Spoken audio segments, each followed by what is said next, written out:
ሰላም ናችሁ? ዛሬ በጣም አስደናቂ የተባለና ዓለምን ያነጋገረ one of the most famous hack ever ተብሎ የተመዘገበ የሃኪንግ ስቶሪ ወይም ደግሞ ጠላፊዎች ሃከሮች የሰሩትን የመጥለፍ የሃኪንግ ስቶሪ ነው የማወራችሁ።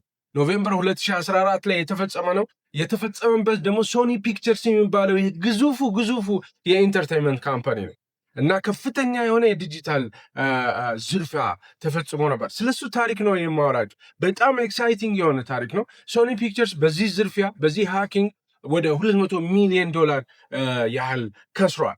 በዚህ ቪዲዮ ምንድነው የሶኒ ፒክቸርስ ሃኪንግ ኖቬምበር 2014 ላይ የተደረገው ሃኪንግ በጣም ሌጀንደሪ ያስባለው one of the most famous hack ever ተብሎ የተመዘገበው ለምንድን ነው? እነዚህ ሃከሮቹ እነማን ነበሩ? ለምንድነው ሶኒ ፒክቸርስን ሃክ ለማድረግ የመረጡት? ካሉት ትልቅ ኩባንያዎች መካከል ሶኒ ፒክቸርስን ለምን መረጡት? የተጠቀሙት የሃኪንግ ስታይል፣ የሃኪንግ ታይፕስ፣ የተለያዩ አይነት የሃኪንግ መንገዶች፣ የመጥለፊያ መንገዶች አሉ። ከነዛ መንገዶች መካከል 5-6 የሚሆኑ መጥለፊያ መንገዶች አሉ። ከነዛ መካከል የትኛውን ነው የተጠቀሙት? ምንድነው ያገኙት? ሃክ ካደረጉ በኋላ እነዚህ ሃከሮች ምንድነው ያገኙት? ገንዘብ ነው ያገኙት?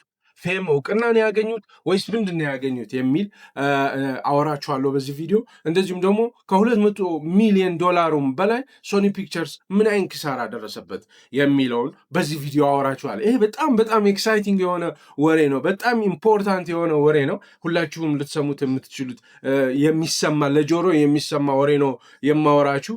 አንድ ጥያቄ ልጠይቃችሁ። ሃከር መሆን ትፈልጋላችሁ ወይ? ኦኬ፣ ሃከር መሆን የምትፈልጉ ሰዎች አላችሁ ወይ?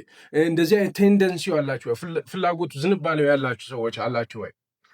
ወደ ታሪኩ ከመግባታችን በፊት ግን ለምን ስለዚህ ስቶሪ እንደማወራችሁ ለቅድሚያ ልንገራችሁ። አንደኛ ስለ ሃኪንግ እና ስለ ሃከሮች በዝርዝር ላወራችሁ ነው በዚህ ሰሞን ማለት ነው። ሃከር መሆን የምትፈልጉ ስለ ሃኪንግ ማወቅ የምትፈልጉ ሰዎች እንዴት ሃከሮች ኮምፒውተር ኔትወርክ ሲስተምን ጠልፈው እንዴት እንደሚገቡና ከፍተኛ የሆነ ዝርፊያ እንዴት እንደሚያካሂዱ አወራችኋለሁ በዝርዝር። በዚህኛው ፕሮግራም ሳይሆን በሌላኛው ፕሮግራም። ይሄ ፕሮግራም ስቶሪውን እነግራችሁና አነቃቃችሁና ከዛ በኋላ ዋናው ጉዳይ ስለ ሃኪንግ እና ስለ ሃከሮች አወራችኋለሁ። ሃከሮች ሲባሉ እነማን ናቸው? ሃከሮች እነማን ናቸው ብላችሁ ልጠይቁ ትችላላችሁ። ሃከሮች ማለት ከፍተኛ የሆነ የኮምፒውተር ኔትወርክ ሲስተም እውቀት ያላቸው ሰዎች ናቸው። አብዛኛው ጊዜ በጣም ወጣቶች ናቸው። ኦኬ፣ ከፍተኛ የሆነ የኮምፒውተር ኔትወርክ ሲስተም እውቀት ያላቸው፣ ከፍተኛ የሆነ የፕሮግራሚንግ ቋንቋ እውቀት ያላቸው፣ በጣም በቀላሉ ማሊሺየስ የሆነ ጎጂ የሆነ አፕሊኬሽን በሰከንድ ውስጥ መጻፍ የሚችሉ ኃይለኞች ናቸው። ኦኬ፣ አስተሳሰባቸው ራሱ ወጣ ያለ እና በጣም ጎበዝ ፕሮግራመሮች ናቸው። ነገር ግን ሁለት አይነት ሃከሮች አሉ ቢያንስ። አንደኛው ብላክ ሃት ሃከርስ የሚባሉ ናቸው። ሁለተኛው ዋይት ሃት ሃከርስ ወይም ነጭ ኮፍያ ለባሾች እና ጥቁር ኮፍያ ለባሾች የሚባሉ። ጥቁር ኮፍያ ለባሾች ሌቦቹ ናቸው። እነዚህ የሚዘርፉት ማለት ነው። ከፍተኛ ውድመት ኪሳራ የሚያደርሱት ናቸው። ነጭ ኮፍያ ለባሾች ደግሞ እነዚህን ጥቁር ኮፍያ ለባሾችን የሚከላከሉ ማለት ነው። ሌባ እንዳለው ፖሊስ እንዳለው ሁሉ ብላክ ሃት ሃከርስ ካሉ ደግሞ ዋይት ሃት ሃከርስ ወይም ነጭ ኮፍያ ለባሾች አሉ ማለት ነው። እነዚህ ነጭ ኮፍያ ለባሾች በአሁን ሰዓት ከመቼውም ጊዜ በላይ ይፈልጋሉ። መንግስት ይፈልጋቸዋል። የተለያዩ የመንግስት ተቋማት ሚኒስቴር መስሪያ ቤቶች ይፈልጓቸዋል። የተለያዩ በሀገር ውስጥ ያሉ ትልልቅ ኩባንያዎች ይፈልጓቸዋል። ኦኬ፣ በተለይ በአሁን ሰዓት ሁሉም ነገር ዲጂታል ፋይናንሻል ኢንክሉዥን በሚል በዲጂታል ፋይናንሻል አገልግሎቶች አሉ። እነዚህ ዲጂታል ፋይናንሻል አገልግሎቶች በተስፋፉ ቁጥር ብላክ ሃት ሃከርስ እንደዚሁ ሌቦቹ ይስፋፋሉ ማለት ነው። በየባንኩ በየምኑ ዋይት ሃት ሃከርስ ከሆናችሁ በጣም ተፈላጊ ነው የምትሆኑት ማለት ነው። ዛሬ ሰማው ስለ ብላክ ሃት እና ስለ ወንበዴዎቹ ሃከሮች እና እነዚህ ወንበዴ ሃከሮች ያደረሱትን ጉዳት በስቶሪ መልክ ነግራቸዋለሁ። ነገር ግን ዋይት ሃት ሃከርስ እንድትሆኑ ለማድረግ እና በአጠቃላይ በሚቀጥለው ኤፒሶድ ስለ ሃኪንግ እና ስለ ሃከርስ ሙሉውን ወሬ ላወራችሁ ስለፈለኩ ነው። አብራችሁን ቆዩ። ይሄንን ቻናል ሰብስክራይብ ማድረጋችሁን አትርሱ። ይህን ቪዲዮ ከወደዳችሁት 3 ቁጥር ብላችሁ ኮሜንት አድርጎ አብራችሁን ቆዩ። ሃኪንግ ስቶሪው ሶኒ ፒክቸርስ ላይ ነው የተፈጠረው። ሶኒ ፒክቸርስ ማለት ነው። ሶኒ ፒክቸርስን ታውቁታላችሁ አይደለ? ብዙ ፊልሞችን አይታችኋል፣ የሶኒ ፒክቸርስ ፊልም እና ሶኒ ፒክቸርስ በጣም ግዙፍ ኩባንያ ነው። በ1946 ቶኪዮ ውስጥ የተቋቋመ በጣም የኢንተርቴይንመንት እና የቴክኖሎጂ ጃያንት ነው።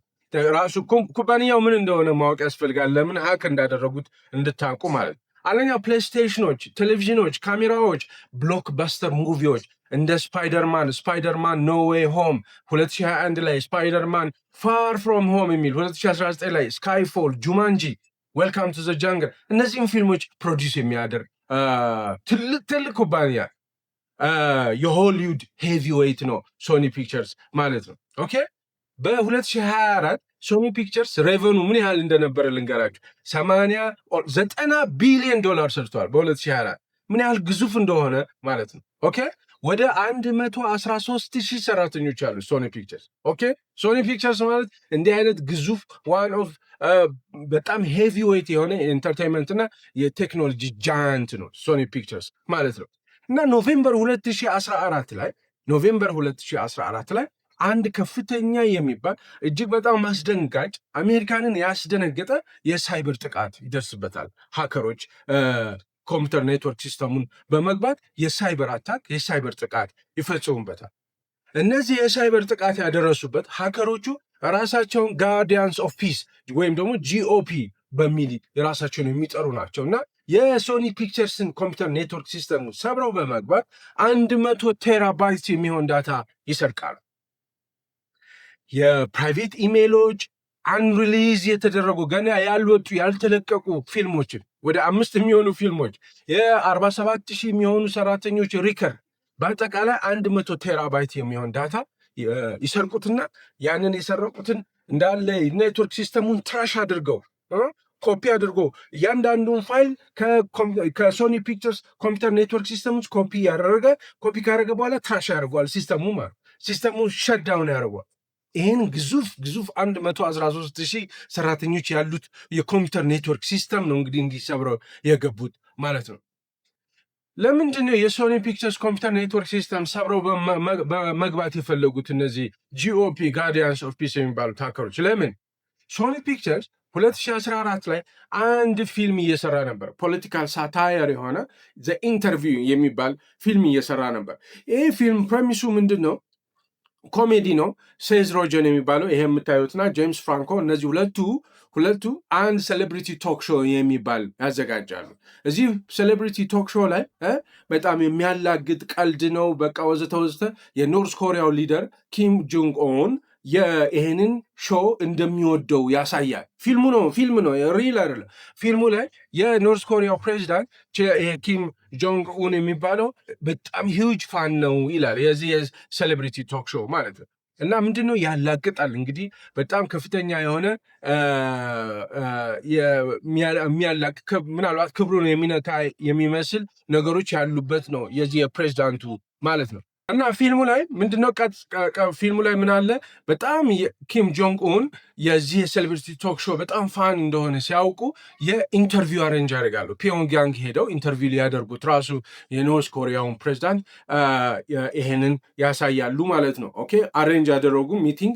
ከዛ አሬንጅ አድርገው ወደ ፒዮንግያንግ ሊሄዱ የኖርዝ ኮሪያ ዋና ከተማ ሊሄዱ ሲሉ ሲአይኤ ሰማና ሲአይኤ ነገሩን ትዊስት አድርጎ ለውጦ እነዚህም ሁለቱ ሴዝ ሮጀን እና ማነው ጄምስ ፍራንኮ ካራክተሮቹ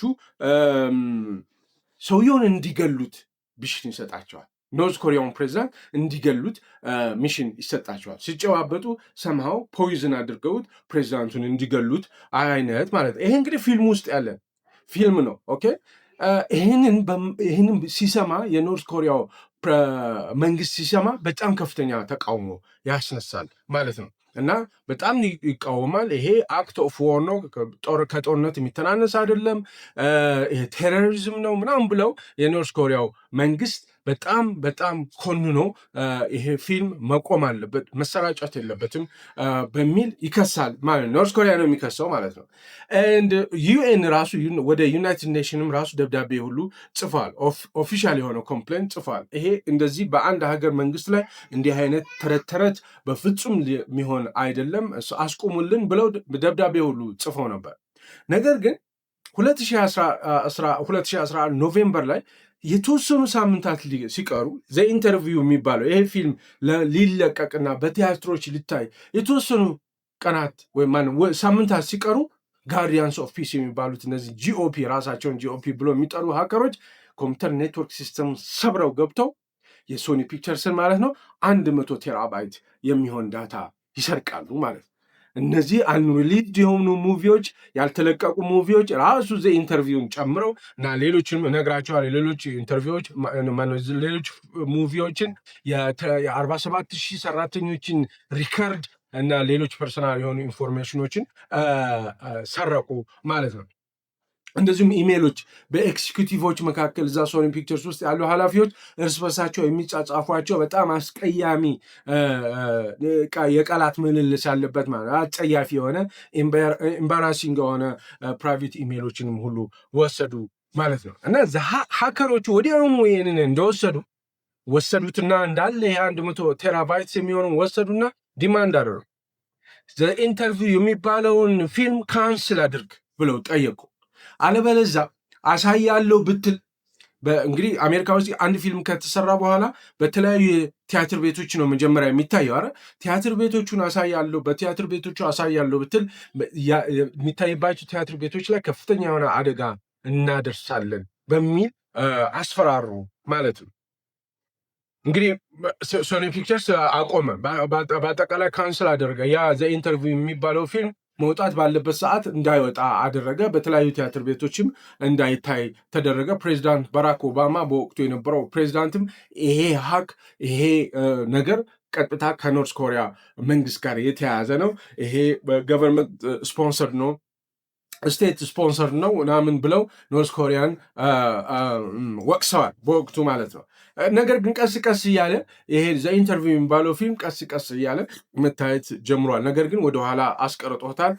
እንደዚሁም ደግሞ ከፍተኛ የሆነ የሬቨኑ ሎስ አስከትሎታል። በኋላ ግን መታየት ጀመረ። እነዚህ ሀከሮቹ የወሰዱትን ፊልሞች በሙሉ የተለያዩ ቶረንት ሳይቶች ላይ በነፃ ሰዎች እንዲያዩቸው ለቀቁት። እነዚህ የወሰዱትን ኢሜይሎች በሙሉ የተለያዩ ሳይቶች ላይ በመልቀቅ እንዲታይ በቃ ሶኒ ፒክቸርስ ማለት እንደዚህ ወራዳ መስሪያ ቤት ነው ብለው በሙሉ እንዲታይ አደረጉ። ወደ 5 የሚሆኑ ፊልሞች ቀጥሎ እነሱን ነው የምነግራቸው።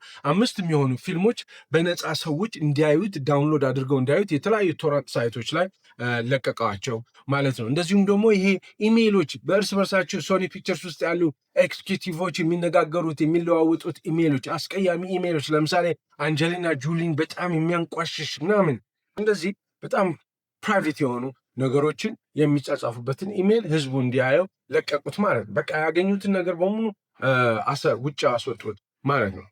ከነዚህ 5 ፊልሞች ከተሰረቁ 5 ፊልሞች መካከል አንዱ ዘ ኢንተርቪው ይባላል። ዘ ኢንተርቪው ዋናው የሃኪንጉ ዋናው መነሻውም ይሄ ፊልም ነው። $44 ሚሊዮን የወጣበት ፊልም ነው። እንግዲህ ልብ አድርጉ፣ በጣም ውድ ፊልም ነው። አኒ የሚል ሌላኛው ፊልም ነው፣ $65 ሚሊዮን የወጣበት ነው። ሚስተር ተርነር የሚል ወደ 13 ሚሊዮን አካባቢ የወጣበት ነው።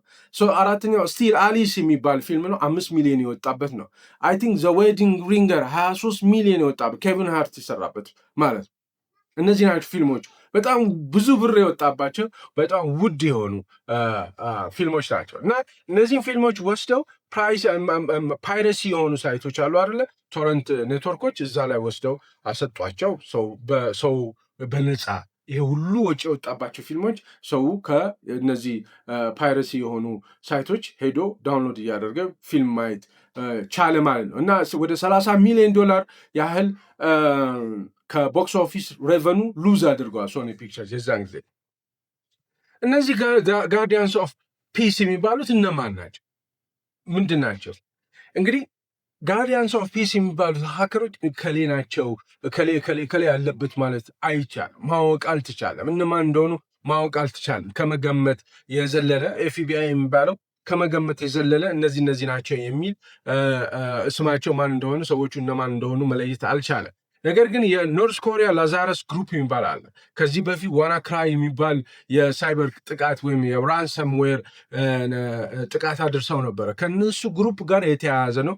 ይሄ ደግሞ የኖርዝ ኮሪያ ግሩፕ ነው። ላዛረስ የሚባለው ኖርዝ ኮሪያ ውስጥ ያለ ግሩፕ ነው። የኖርዝ ኮሪያ ስቴት ስፖንሰር የሚያደርገው ነው ብለው ነው የሚሉት። እና ቲፒካሊ የብላክ ሃት ሀከሮች አይደሉም እነዚህ ጂኦፒ ወይም ጋርዲያንስ ኦፍ ፒስ የሚባሉት ብላክ ሃት ሀከርስ አይደሉም፣ ማለት ጥቁር ኮፍያ ለባሾች አይነት አይደሉም። እነሱ ሌቦች ናቸው፣ ዘራፊዎች ናቸው። እነዚህ ግን ስቴት ስፖንሰር ናቸው፣ መንግስት የሚደግፋቸው ናቸው።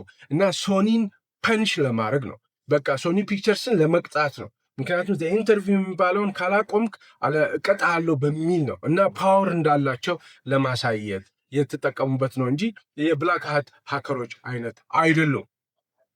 እንዴት ነው የሶኒ ፒክቸርስ ይህን የሚያክል 113,000 ሰራተኞች ያሉት የኮምፒውተር ኔትወርክ ሲስተም እንዴት ሰብረው ገቡ?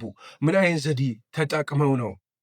ኦኬ ሁለት አይነት የብላክ ሃት የሃኪንግ ታይፕ ተጠቅመው ነው ወይም ደግሞ ጥቁር ኮፍያ ለባሾች ሀክ የሚያደርጉበት ሁለት አይነት ስታይሎችን ተጠቅመው ነው። አንዱ ፊሽንግ ይባላል፣ ማለት ሶሻል ኢንጂነሪንግ ነው። ሌላኛው ማልዌር ይባላል። ኦኬ እያንዳንዱን እንገራቸው። የመጀመሪያው ፊሽንግ ማለት ሶሻል ኢንጂነሪንግ ማለት እዛው መስሪያ ቤት ውስጥ የሚሰራ አንድ ኃላፊ በመምሰል ለምሳሌ እናንተ መስሪያ ቤት አለ፣ እናንተ መስሪያ ቤት አይቲ ዲፓርትመንት አለ። ከዛ ኢሜይል ይመጣላችሁ፣ እኔ የአይቲ ዲፓርትመንት ኃላፊ ነኝ፣ ዳይሬክተር ከስር የዳይሬክተር ነኝ ይላል። ለምሳሌ የአይቲ ዲፓርትመንት ሰውየው ዳዊት ነው፣ ታውቁታላችሁ። አቶ ዳዊት ሰለሞን ይባላል የመስሪያ ቤታችሁ የአይቲ ዲፓርትመንት። በሱ ስም አቶ ዳዊት ሰለሞን የሚል ከስር ዳይሬክተር ኦፍ ምናምን ይላል። በአስቸኳይ ፓስወርዳችሁን ሪሴት ማድረግ ስላለባችሁ ይሄ ቀጥሎ ያለውን ሊንክ በመጫን ፓስወርዳችሁን አስገብታችሁ ሪሴት አድርጉ ይላል። ከስር ዳዊት ሰለሞን የካምፓኒያችሁ አይቲ ዳይሬክተር ነኝ ይላል። ታምኑታላችሁ? አርጀንት የሚል ተጽፎበታል እንትኑ ላይ ኢሜይሉ ላይ እናንተ በቃ እዛው እናንተ መስሪያ ቤት ኃላፊ ነው ብላችሁ ያቺን ሊንክ ክሊክ ታደርጋላችሁ። ክሊክ አድርጋችሁ ሄዳችሁ ፓስወርዳችሁን አስገቡ፣ ዩዘርኔማችሁን አስገቡ፣ ፓስወርዳችሁን ለውጡ ይላል። ውሸት ነው፣ ፓስወርድ የሚለወጠው ውሸት ነው። ዋናው የመጀመሪያው ኦሪጂናል ፓስወርዱን ማግኘት ነው። ያን ፓስወርድ ሰጣችሁ ማለት በእናንተ ሰበብ እነዚህ ጂኦፒ የሚባሉት በፊሽንግ ወይም በሶሻል ኢንጂነሪንግ የኔትወርክ የሶኒ ፒክቸርስን ኮምፒውተር ኔትወርክ ሲስተም አክሰስ አገኙ ማለት ገቡ ማለት በቃ። ምክንያቱም ማአት ኢሜይል ይልካሉ። ሰለሞን ምናምን አቶ ሰለሞን ምናምን ዳይሬክተር የሚለው ለ113,000 ሰራተኞች ለ30,000 ሰራተኞች ሲላክ ከ30,000 ሰራተኛ አንዱ ተሸውዶ አንዱ ክሊክ ያደርጋል ማለት እሺ፣ ምን ያህል አስቸጋሪ እንደሆነ ማለት ነው። ከ30,000 ሰራተኛ ከተላከላቸው ሰራተኞች መካከል አንዱ በዚህ በሶሻል ኢንጂነሪንግ እንትኑ በማታለሉ ተጠምዶ ተታሎ ሀሳቡ ሆኖ ሊሆን ይችላል፣ ቸኩሎ ሊሆን ይችላል።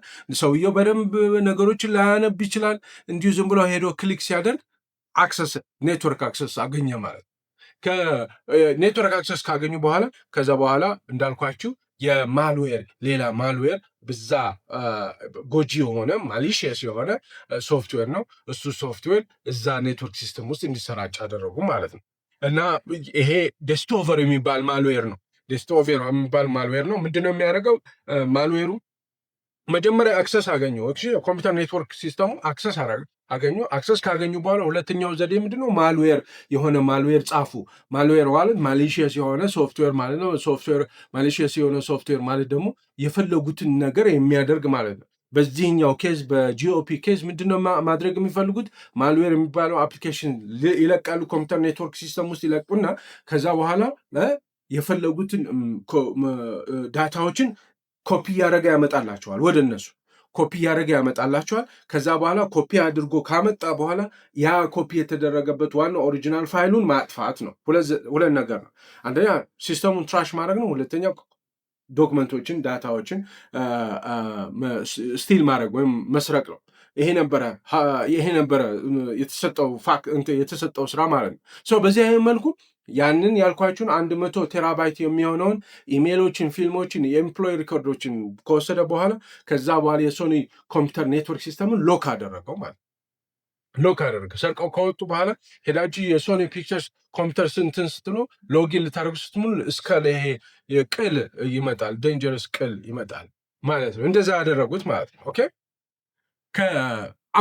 ከ6797 የሚሆኑ ሰርቨሮች ነበሩት ሶኒ። ከ6797 ሰርቨሮቹ መካከል 3262ቱን ፍሪዝ አደረጓቸው፣ ፓራላይዝ አደረጉት ማለት ኦኬ። በቃ እንዳይሰሩ አደረጓቸው። በነገራችን ላይ ሶኒ ፒክቸር ለአንድ ሳምንት ያህል ምንም አይነት የኮምፒውተር ኔትወርክ ሲስተሙ ዜሮ ሆኖ በፋክስና በወረቀት ነበረ የሚሰሩት። የኮምፒውተር ኔትወርክ ሲስተሙን ዜሮ አድርገውት ማለት ነው እነዚህ ጂኦፒዎች ማለት ነው። ኦኬ ምን አገኙ ግን ጂኦፒዎች? እነዚህ ሀከሮቹ ምን አገኙ? ምንም ነገር አላገኙም። በነገራችን ላይ እነሱ ፖለቲካል ሊቨሬጅ ነው የፈለጉት። እንዳሉት የኖርዝ ኮሪያ ስፖንሰር የተደረገ ስለሆነ በኖርዝ ኮሪያው ፕሬዚዳንት ላይ ሰምሃው የሚያላቅጥ የእሱን ክብር ሊነካ የሚችል ፊልም ስለሰሩና ያንን ፐኒሽ ለማድረግ ሶኒ ፒክቸርስን ፐኒሽ ለማድረግ ለመቅጣት ብለው የሰሩት ነገር ስለሆነ ይሄን እንትኑን ነው ፖለቲካል ሊቨሬጃቸውን ከፍ አድርገዋል። ማለት ፖለቲካል የሆነ ዊን ወይም አሸንፈዋል። ሰምሃው ኖቶሪየስ መሆናቸውን አሳይተዋል። ግን ፋይናንሻል ጌን አልነበረውም። አላማቸውም ገንዘብ ለመስረቅ አልነበረም። እነሱ አላማቸው ማንኛውም ሶኒ ፒክቸርስም ቢሆን ማንኛውም ኩባንያ ማጥቃት እንደሚችሉ የሚያሳይ ኖቶሪቲ እንዳላቸው ኖቶሪየስ እንደሆኑ ማሳየት ነው አላማቸው። የላዛረስ ግሩፕ የሚባለው ሳይበር ሬፑቴሽናቸው ከፍተኛ ሆነ፣ አስፈሪ ሆኑ ማለት ነው። ኦኬ ምክንያቱም ሶኒን ሀክ ካደረጉ ማናችንም አንተርፍም የሚል ሰምሃው ፍራቻ ፈጠሩ በአሜሪካ ውስጥ ማለት ነው። ኦኬ ምን አይነት ኪሳራ አደረሱበት? ማነው ስሙ ላይ ሶኒ ፒክቸርስ ላይ ምን አይነት ኪሳራ አደረሱበት? ወደ ዳይሬክት ኮስቱ ወደ 35 ሚሊዮን ያህል ወጪ አስወጥተውታል። ለምን? ከአይቲ እንግዲህ ሀክ አድርገው ሲገቡ ሰምሃው የሆነ ቦታ ላይ ኮምፒውተር ኔትወርክ ሲስተሙ ውስጥ የሆኑ ችግሮች ነበሩ፣ ክፍተቶች ነበሩ፣ ደካማ ጎኖች ነበሩ ማለት ነው። እነዛን ደካማ ጎኖች ለማጠናከር እና የተለያዩ ኮምፒውተሮች አዳዲስ ለማድረግ ኮምፒውተር ኔትወርክ ሲስተሙ ሪፔር ለማድረግ 35 ሚሊዮን ዶላር ያህል አውጥቷል። የተለያዩ ሴኪሪቲ ፊቸሮችን ኢምፕላይስ ለማድረግ ወዘተ 35 ሚሊዮን ዶላር አስወጥቷቸዋል። እንደዚሁም ደግሞ ሊክ የተደረጉት እነዚህ ፊልሞች 5 ፊልሞች በአጠቃላይ ወደ 30 ሚሊዮን የሚሆን የቦክስ ኦፊስ ላይ ሬቨኑ ወስደውባቸዋል።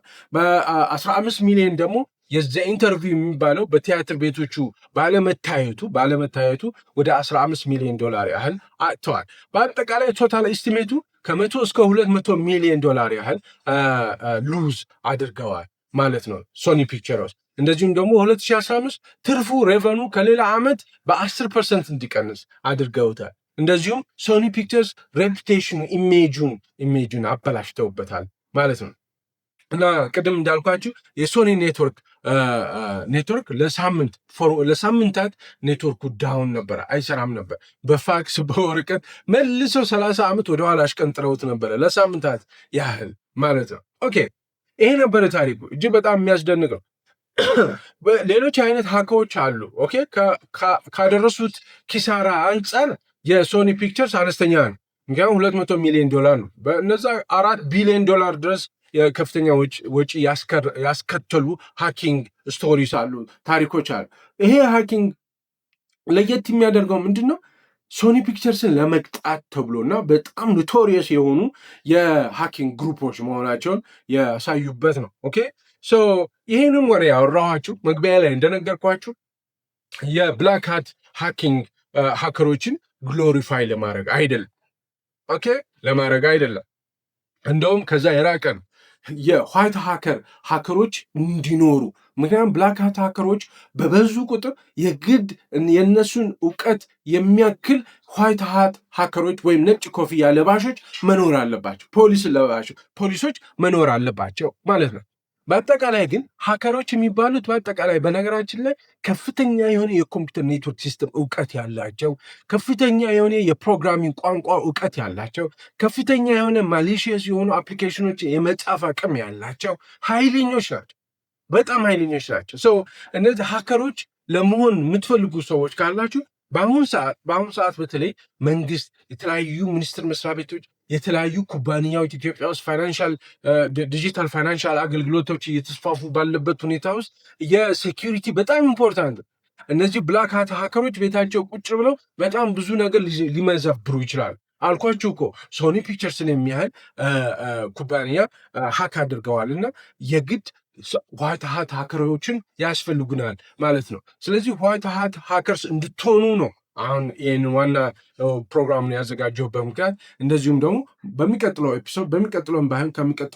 ቀጥሎ ባለው ኤፒሶድ ላይ በአጠቃላይ ስለ ሃኪንግ እና ስለ ሃከሮች በዝርዝር አወራቸዋለሁ። ሃከሮች ለመጥለፍ የሚጠቀሙባቸውን ዘዴዎችን በዝርዝር አወራቸዋለሁ እና ዋይት ሃት ሃከርስ እንድትሆኑ አበረታታቸዋለሁ ማለት ነው። በጣም ነው የማመሰግነው። እስካሁን ድረስ ከቆያችሁ እጅግ በጣም አድርጌ ነው የማመሰግነው።